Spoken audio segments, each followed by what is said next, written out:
नमस्कार. माझ्या यूट्यूब चॅनलमध्ये आपल्या सर्वांचे मनापासून स्वागत आहे. सर्वोच्च न्यायालयाचा महत्त्वपूर्ण निर्णय. लग्नानंतर आईवडिलांच्या बाजूने केलेले पी-एफ नॉमिनेशन आपोआप रद्द होणार. पत्नीलाही मिळणार समान वाटा. पाहुयात सविस्तर माहिती. त्यापूर्वी चॅनलला नवीन असाल तर लाईक करायला विसरू नका, सबस्क्राईब करायला विसरू नका, नवीन अपडेटसाठी बेल आयकनला प्रेस करायला विसरू नका आणि माहिती आवडल्यास आपल्या सहकारी मित्रांना शेअर करायला देखील विसरू नका. सर्वोच्च न्यायालयाने जी-पी-एफ नॉमिनेशनबाबत एक महत्त्वाचा निकाल दिलेला आहे.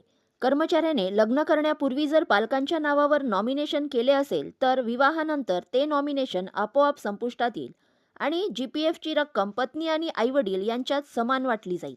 पालकांना अधिक रक्कम देता येणार नाही असे कोर्टाने स्पष्ट केले आहे.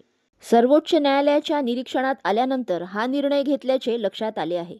मुंबई उच्च न्यायालयाचा निर्णय रद्द करत कॅटचा निर्णय कायम ठेवला आहे.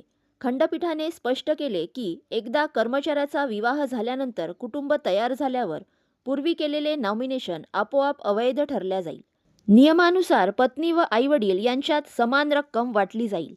न्यायालयाने स्पष्ट केले की केवळ नॉमिनेशनमुळे आई किंवा वडिलांना कायदेशीर वारस असलेल्या पत्नीपेक्षा अधिक रकमेवर प्राधान्याचा दावा करता येणार नाही.